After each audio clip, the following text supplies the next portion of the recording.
Today is Sunday. Magandang araw, Luzon at maayong buntag, Visayas o Mindanao.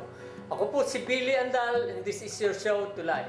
Ngayong araw na ito ng linggo sa Tulay ay atin pong ipakikita ang Legaspi Oil Mill, isa sa mga planta ng langis o coconut oil na pinapatakbo ng CIIF Oil Mills Group.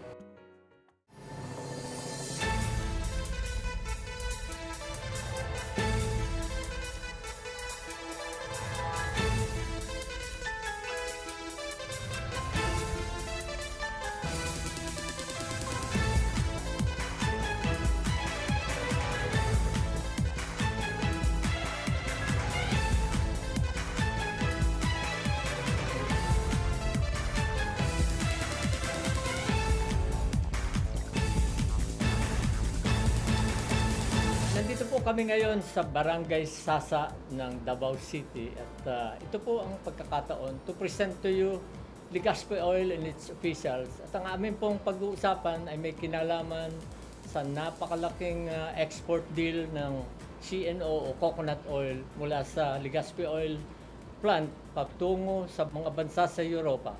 At kasama po natin dito ang representative ng export company where Legaspi Oil is dealing with. Pero bago po tayo dumako dyan, I will begin by introducing our guest today at Tulay at PTV4.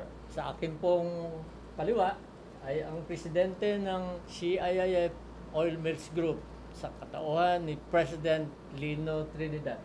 Welcome to the show. Good morning, everyone.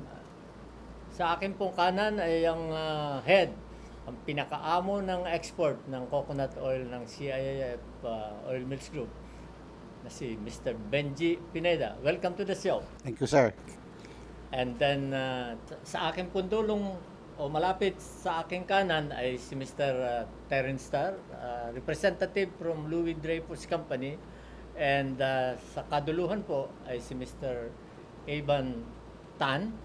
And they will explain themselves and their role in the company at bakit kami nagkasama-sama dito ngayong araw na ito. How did it come to you that you are here in the plant, Legaspi Oil Mills in Davao City? What are you in for in this trip of yours? We got the invite from CIIF. We bought one of the biggest shipment that we are loading from CIIF. The biggest shipment? Yes, for CNO, and then this is the first time they are loading out of Davao. And then so we got the invite to witness this loading. So as we sit down here, there is already peeling up of the ship of CNO from the plant. Exactly. Okay. And what about you, Eban? So for me, it's the same. Like Terence mentioned, the vessel our vessel is actually loading right now. So we got the invite to come and witness the inauguration of this plant and the loading. Okay. So for that, I have to thank PWIF for the invitation, and personally, it's also my first visit to Davao. So it's a very good experience and exposure. Before I question Benji and Mr. Trinidad, I'll ask them, can you explain to us, to our viewers, what Louis Dreyfus Company is all about? We are a multi-commodities company with a history of more than 150 years old. 150 years old? Yep. And then for our That's older than my grandparents. Yeah. And then for our side, we are doing in the tropical oils, which involve the palm and the laurids. Laurids include, of course, the coconut oil. Coconut oil, yeah. Yeah. So we move out about 8 to 10 kg of coconut oil every month from Philippines. How much is that? 8 to 10,000 tons of coconut oil from Philippines every month. Okay, man. Yeah, and our global program for palm oil and tropicals will be about 2.5 million tons in 2018. That's a 2.5 million huge metric tons. quantity. It's not too bad. Not too bad. Not too bad for you, ha? Anong pakiramdam mo na mayroon tayong the largest quantity buyer of record? Natutuwa ako sa samahan namin sa CIF na ibig silang bumili ng ating coconut oil, sino, para naman sa ikaunlad ng ating korporasyon. Okay. Tanungin naman natin itong ating number one coconut oil trader ng kumpanya. Paano mo nadala itong mga kliyente na ganito kalaki, Benji? Actually, sabi nga po ni Terrence, nasa 8 to 10 years na yung relationship. Ako po ay trader ng grupo mga more than 4 years pa lang, More than 4 since years. 2015. Ang Legaspi Oil Company is kilala po sa buong mundo, sa totoo lang. It's just a name. It's a name, it's a brand World name. name. It's a brand name. So, kilala to talaga. So, kasi talagang bumibili naman sila sa atin sa Grand Export. Actually, yan ang pinakamalaki sa buong mundo rin. Nabahagi rin ng CIF, Sasama rin ng OMG. CIF OMG. Ang dami niya na nabili na sa atin, sir. At saka nag-commit naman sila na magiging continuous yung relationship natin sa kanila. Kasi kilala nila ang Legaspi Oil as being a magandang quality tsaka reliable. Kami nagagalak sapagkat sabi niyo nga kanina, ito yung pong pinakamalaking trade na being on record as me, as the trader of the group. Sabi ko nga kay Press kanina, sir, may kasama kayong swerte. Nagsama ang mga Nagsama. swerte. Kasi alam naman natin na President Lino, by the time na nag-assume ka ng presidency sa CIF OMG, practically walang buhay ang Legaspi Oil. It's not been operational. At kumbaga sa kwan ay non-performing asset. Mabuti lang at ikaw ang ini-appoint ni Presidente Duterte. Nagkaroon ng buhay. May kasama ka pang magandang lalaki. Magaling kang magbenta. Siguro po yung yung relationship po kasi napaka-importante yun. So, how we value, sama po sa values namin yan, yung how we deal with our buyers, especially big buyers like Louis Dreyfus. Pinangangalagaan po namin yung relationship po. Okay, Benji, President Lino, magbabalik po kami pagkaraan ng ilang saglit. Magbibigay lang po tayo ng daan sa ilang paalaala. Huwag po kayong aalis. Tulay will be back.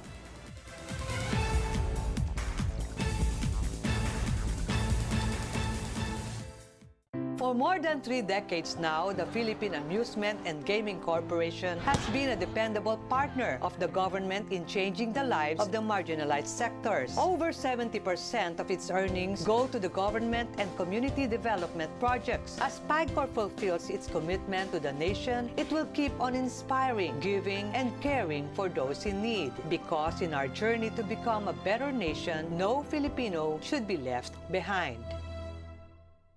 Dapat maparating itong laman ng damdamin. Halika, I'll reveal my secret kung bakit laging nasa kondisyon ng boses ko despite my crazy schedule. Mega C, 2 capsules of Mega C every day and I'm on the go. Kahit sobrang hectic ng schedule ko, sa dami ng activities, kayang-kaya dahil sa Mega C. Pag may concert, mall show, TV guesting, musical play, recording, campus tour, or shooting and taping. Mega C assures na makukuha ng katawan ko ang maximum amount of nutrients sa mga food ingredients ng mga meals ko everyday to sustain my daily grind. During my workout, swimming, jogging, playing my favorite sport, and partying. Mega C is sodium ascorbate in veggie capsules. Ultimately, Mega C keeps me away from common illnesses like cough and colds that could affect my singing. It also makes me radiant and foggy because of the efficient absorption it gives to my body. Di ba, Tita Mega? Yes, Gerald. The best tumulong ang Mega C sa absorption ng nutrients sa body mo. So sa ating mga Pinoy na super busy pero mahilig sa pagkanta, Mega C can also be your best friend. 2 capsules of Mega C every day and you're ready to be your own star. Yun na sikreto ko ha. Mega C, available sa mga leading drugstores nationwide. Malaking problema ang mababang presyo ng kopra sa bansa. Dulot yan ng mga middleman, kaya kawawa ang mga coconut farmers. Bilang kagyat ng solusyon, hinikayat ko po ang mga magsasaka sa direktang magbinta ng kupra sa buying stations ng ating mga CIF oil mills na malapit sa inyo. Ang buying na presyo ngayon ay 19 pesos per kilo. Malaking pakinabang para sa inyo ang aming maliliit na pagsisikap. Ako po si Benji Pineda, ang trader ng Coconut Industry Investment Fund Oil Mills Group. Ako po si Kuya Lin Trinidad, ang presidente ng Coconut Industry Investment Fund.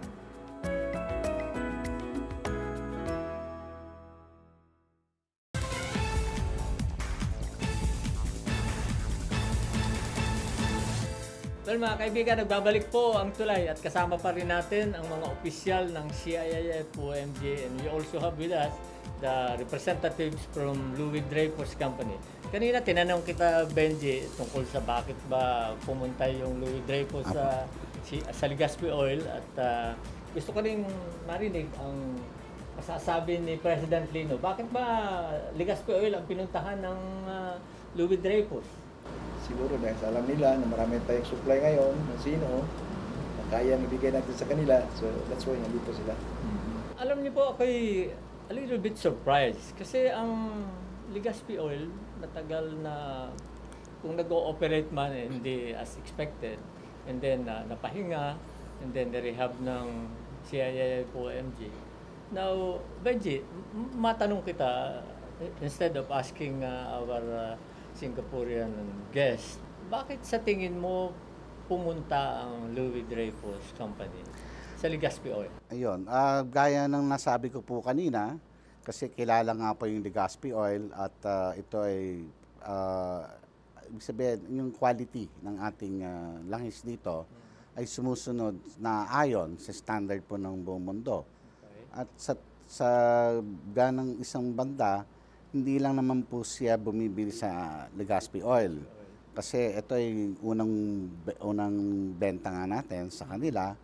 Bumibili naman po siya dun sa isang planta natin, yung Grand Export Manufacturing. Yes. Granex is the largest Oil mill in the world for coconut. For coconut, yes. So, last year siguro naka-4 o 5 beses siyang dumaong sa ating Grand Export. Para sa Legaspi, ito yung una. At meron pa siyang 2 susunod. Meron siya nung, I think, July, tapos meron siyang Agosto. Okay. Yung July ay gaano kalaki yung order na? Parang 4,000 po yun. Pero ang ating August is like 8,000 yung commitment. Ibig sabihin, 8,000 din. So, from 4,000 to 8,000. Opo. Kaya na minsan nagdadagdag sila eh. Kunwari, 4 lang sinabi natin. Biglang sabihin, pwede pa ba, may space pa kami. Pwede bang dagdagan? So, sina-check po naman namin sa pipeline namin kung kaya namin. Sa tingin mo ba ang planta Legaspi Oil Mill dito sa Davao talagang kayang-kayang i-supply or mag-commit? Actually, ng ang order? planta ngayon, ang rated capacity niya ay 700 metric tons ng copra sa isang araw. Pero ngayon, 400 tons ang patakbo niya ngayon. So, in terms of CNO, mga nasa, sabi natin 62%, 250 metric tons no, ng CNO a day. A day. 250 So, patatakboy niya ng 330 days yan, 7,500 In a month. Talagang masisiyahan si Presidente Rodrigo Duterte sa ating Pilipinas. Siyempre, sapagkat siya'y taga Davao, presidente namin taga Davao. Yung mga boss dito, mga taga Davao. So ako man po yung natutuwa kahit sa aming maliit na pararaan, sa totoo lang masyadong mababa ang presyo ng ngayon, ng coconut. Kasi supply and demand, di ba? At hindi naman to unang beses nangyari to. So may cycle po yan. Kaya lang yung sabi nga ni Pres Lino, gusto niya yung other higher value. So integrated talaga dapat naming puntahan. Sa tingin mo, ano ang pakinabang ng mga magsasaka with the deal that you have na nakuha natin, na-secure with Louis Dreyfus and Company? Kuya Billy, lalo silang matutuwa kasi impisahan ko na ang pagbigay ng tulong sa mga small coconut farmers group. Inorba namin ng partiba. Nabibigay na kami ng konting kapital para sila na mismo ang bibili ng kupra sa area. Tapos dito dalhin sa ating biligan. 12.50 ang kilo ng kupra. Whereas dito, 19 pesos per kilo. 7 pesos difference. Malaki yan. Malaking bagay yan. So, kaya ngayon, natutuwa sila kasi every morning, tuloy-tuloy pa yung programa natin, Kuya Billy, yung Bandit sa Kamahan. Okay. Inabangin po yung umaga. So, yun ang magandang paraan para naman malalaman nila ang buong presyo ng kupra dito sa Kamingawan. Sa tingin nyo, maganda ang moral ng mga empleyado ng Legaspi Oil? Sa palagay ko naman, opo. Kasi lalo na yung huling Disyembre, mayroong binigay na announcement na maganda si Preslino. Ano ba yan? Pwede bang ulitin natin para sa ating mga... Sana mangyari ulit itong taon na to, no? Baka makompromiso si Presley on stop, on ganun. the spot. Pero nung nakaraang taon, ilang buwang bonus ang binigay? Pwede ko bang sabihin, sir? 2 buwan, sir. 2 buwan. Opo, Oh. opo. Dapat pala nakapag-apply ako ng mid-October para Opo. may double- First time po yun. Ang tagal namin din nakatanggap ng ganon. Tama pa lang iniisip ko, Presley, no? Mataas ang moral ng mga empleyado, workers ng Legaspi Oil Mill. Tama ka po, Willie. Kasi bago ko inanunsyo sa radio yan o sa programa namin, tinanong ko muna yung Vice President for Finance kung kaya ba. Sa ang ating income ngayong taon, sa panahon mo, super konti ng 200 million. Kumpara sa dati, 1 million. malaki namang diferensya nun, Ewan ko, Presley, no? bakit ganun? Marami kasi pumapasok na investors. Baka naman supercharge yung calculator na ang baterya ng calculator na ginamit mo. From 1 million to 200 million. Parang... Andyan man si Kuya Benji, makapag-artist. Hindi pa, ang sikreto pa niyan, tumatakbo yung mga planta namin. Pag hindi po tumatakbo yung planta namin, nagkakaroon kami yung tinatawag natin shutdown cost.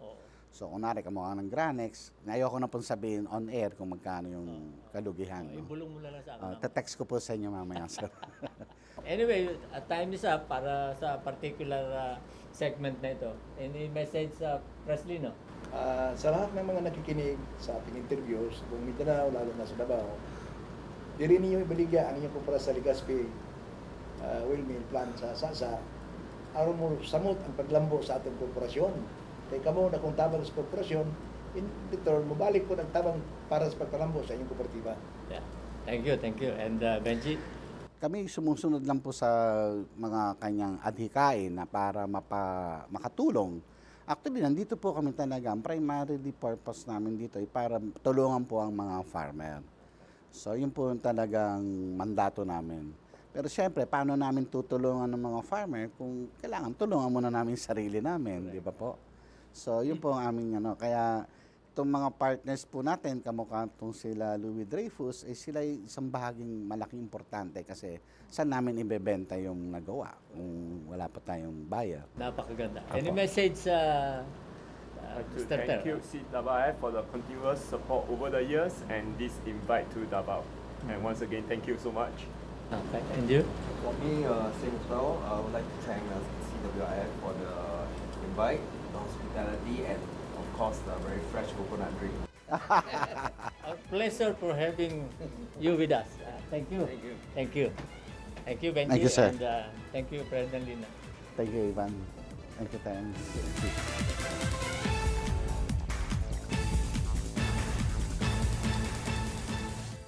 You guys may be asking, what makes me young and strong? It's Mega C, sodium ascorbate. Nothing beats Mega C. Take it from me, it's Mega C. For more than 3 decades now, the Philippine Amusement and Gaming Corporation has been a dependable partner of the government in changing the lives of the marginalized sectors. Over 70% of its earnings go to the government and community development projects. As PAGCOR fulfills its commitment to the nation, it will keep on inspiring, giving, and caring for those in need. Because in our journey to become a better nation, no Filipino should be left behind.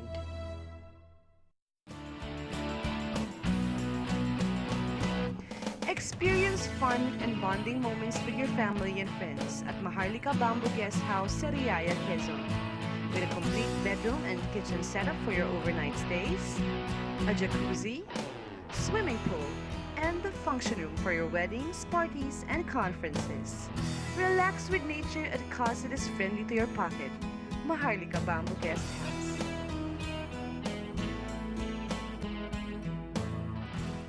Hindi naman sila pababayaan ng PCSO. Lagi nakahanda yung tumulong sa kanila.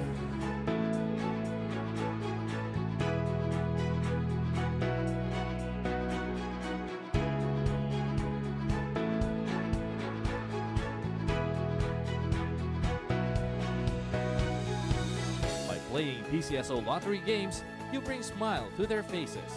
You and PCSO, together we help every Filipino.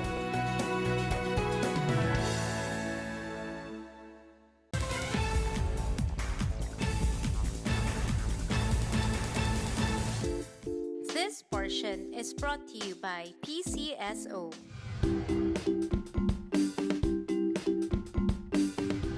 Well, sa pagkakataon po ito ay hindi karaniwan ng ating gagawin sapagkat ngayon ang ating guest, first time sa tulay na ang ating kaharap ay kapwa natin host. Kaya ang tinutukoy po natin mga kaibigan ay mga host ng Lotto Draw na karaniwang ginagawa ng PCSO. Ang ating pong kasama ay si Jasper Espino. Welcome to the show tonight. And si Peg Bergancia Celebrado III. Sabi ko nga sa iyo kanina, ikaw ang kauna-unahan na nakilala ko na lady with a third at the end of the name. Kaya, welcome to the show. Paano ba nagiging host ng PCSO Lotto Draw? Well, Or yung iba pang mga draw? Sir, actually, there's an audition conducted for employees. Now, there's a set of rules that you have to pass or qualification that you have to pass. If na fulfill mo naman po lahat noon, you'll be taken in as one of the talent pools of PCSO. Pero in my case, when I auditioned way back past QI times po ng PCSO, hindi ako pumasa sa audition. Oh, nag-fail ka nag-fail ako Ilan sa ba kayo audition. nun? Baka naman na... Madami sir, madami po. Okay. Tapos, I got a stint sa Sweepstakes Daily Draw. Kasi may inumpisa pong Daily Draw program naman ng PCSO at that time. Wala silang makuhang host. So, kinuha naman nila ako, wala na audition. And then, yung career ko dun sa hosting, dun po nag-umpisa. Parang naging stepping stone ko yung Sweepstakes. Well, Pe, paano ka ba naging host ng Lotto Draw ng Same po PCSO? ni Jasper, nag-announce po ng audition yung office. So, apply din po ako. Tapos, mga panel of judges, kumbaga po, na nag-evaluate dun sa performance mo. Actual po kasi yung parang test. Nagsasalita ka din sa camera, tapos may talent pa. Tapos titingnan nila yung register mo sa camera, then yung pagsasalita mo din, yung diction. Lucky enough, nakapasa naman po. Well, Pero before pa po kami isa lang, may series of trainings pa po. And during the training, hindi ka po pa rin naman sure kung magiging host ka talaga. Until the end po ng training talaga. well, sa inyo naman pretty obvious na talagang pagka tinignan ka sa TV screen, talaga maganda ang register. Good for them, sir, kasi during this time, yung mga latter part of audition, meron ng parang stage, probationary stage. Nung time namin, it's either you make it or not. Tapos pagka nasalang ka na kaagad. So, dahil passion mo naman, you have to make your quality of work mo. Pareho kayong regular employee ng PCSO, Yes po. And yet, another job with a little compensation or what? Parang after 5 function po. Parang gano'n. Yeah, Additional job. Pero may compensation. May allowance po kami. Well, mahirap ba? O pinanaginip nyo ba na maging host ng ganitong ginagawa ng PCSO? For me kasi sir, graduate ako ng BS Computer Science. So by profession IT ako. Pero by heart, mass comm ako. Okay, so itong hosting ko sa Lotto, sa TV, and then yung stint ko sa AM radio, ito ba passion eh. If it's your passion, you will do good. Madali na. Opo. Well, sinabi mo nga, mass communication pa rin talaga ang puso. Ang puso mo. Ikaw naman na. Ako naman sir, different from him talaga kasi kumbaga yung path niya through media na talaga. Ako talaga hindi po. Kasi from my former job, sa ibang agency po kasi ako galing, medyo discreet po yung personality dapat. Tapos nung lumipat po ako dito, medyo since baguhan, medyo shy po ako. Shy type pa. Medyo shy type ako. Pero yung function ko, training specialist. So, nakakaharap ko po talaga yung mga nagtatao po or nagmaman sa mga lotto outlets. So, as additional practice for me, trinay ko lang po talaga mag-lotto host. Until now, mahihain pa rin po ako. Well, marami pa sana akong gustong itanong para sa ating mga viewers. Wala na kasi tayong oras. Kaya maraming salamat sa pagkakataon na binigay nyo dito sa tulay. Thank you, sir. Thank you rin po. Maraming salamat. Thank you po. Thank you.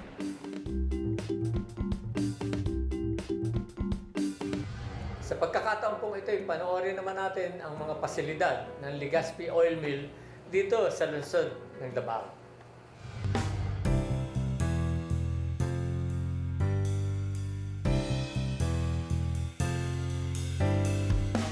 proseso sa kupras, ang farmers, nakuha nila ang niyog. Pagkatapos, i-sun-dry ang proseso or pugon. Pagkatapos, i-deliver nila sa kupra buyer or diretso sa planta. Ang proseso sa planta, ang truck, i-weighing yan. Pagkatapos, i-dump sa kupra receiving section. Pagkatapos, ibalik yung truck dito sa weighing para makuha ng per. Yun na yung net kupra mo nga i-deliver dito sa Legaspi Oil. Pagkatapos, yung kupra doon sa kupra bodega, i-process natin sa ating planta. Ang primero, diyan ang kupras magpasok sa picking belt kung saan yung mga foreign matters pinipick up kung hindi magnet ng ang yung mga bakal. Pagkatapos magpasok doon sa hog mill section kung saan ginatsap yung kupras into smaller sizes. Pagkatapos magpunta yun sa hog mill section, cracking roll, kung saan pinaliit pa rin yung kupras na natsap na ng hog mill at saka papunta na sa flipping roll. Since may moisture content yun ng kupras, dalhin natin doon sa dryer section. Tanggalin yung mixture content niya para ipakain doon sa expeller. At saka doon nalalabas yung oil at saka yung kupra cake. Yung oil na turbid, marurumi pa yun, ipifilter yun. Pagkatapos, ipump yun sa production tank. Yun tapos na yung tinatawag natin na sino.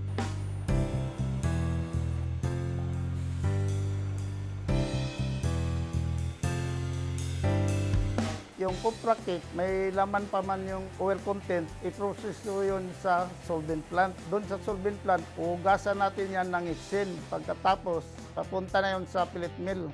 Kasi paglabas niya sa solvent plant, powdery yun. Kaya papunta, i-pelletize natin yun, papunta sa pellet mill section. At yun po ang lahat nangyari dito sa aming kumpanya. Maraming salamat.